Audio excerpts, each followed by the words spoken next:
After last night's speech, it's painfully, brutally clear that this is a president who isn't listening to the people's will, to the people's elected representatives. He isn't listening to his generals. He isn't listening to those in his party who are beginning to separate themselves from what they see as a disastrous policy by sending 20,000 more troops into the crosshairs of a civil war, into what the Iraq Study Group called a grave, deteriorating situation.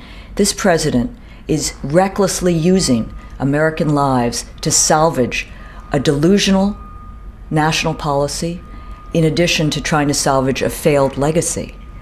It is up to the Democrats and those Republicans, not left-right, but those who understand that it is in the national interest to find a way out of this disaster. That is where we are today. But the other thing about this speech that is so stunning is not what the headlines say today, which is that President Bush has finally admitted that if there are mistakes, the responsibility rests with him. It's way too late.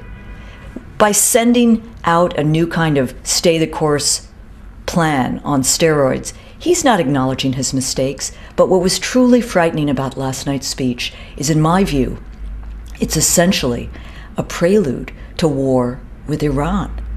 What has been missed in so much of the commentary is a sense that this president wants a widening war in a region that is already racked with chaos and violence, in a region where any chance of democracy being brought to other parts of the Middle East is being lost as those countries and Democrats in those countries look at the chaos in Iraq. Talking about Democrats at home, finally, we're seeing a little spine. It's reported that yesterday Nancy Pelosi, in a session with the House Democratic Caucus, invoked Martin Luther King, saying it is urgent now. We don't have the luxury of gradualism. Senator Edward Kennedy has introduced a resolution calling for Congress to reassert its role in terms of authorizing new troops. House Representative John Murtha, the head of the Defense Subcommittee of the Appropriations Committee, is looking at how to fence off funds, how to use the power of the purse that is Congress's right, so as not to give a blank check to this additional $100 billion supplemental fund that is going to come before Congress at the end of this month or in early February. It's important to remember, as peace activists have spoken, that only 1/10 of that supplemental funding bill has anything to do with body armor or anything to do with protecting the troops. So those Democrats who may not have the spine because they're fearful of the right wing's political blame game can choose to designate that 10% to vote against. The non-binding resolutions that will come to the floor of the Senate and the House are going to provide a moment where we will see the erosion of support in President Bush's own party. It was stunning yesterday to see Senator Sam Brownback talk about how we need to find a political, not a military, resolution of the Iraq crisis, and essentially separate himself as he heads to 2008 from not only President Bush, but become the anti-McCain, because John McCain's fate is now linked to this surge escalation policy as much as President Bush's legacy.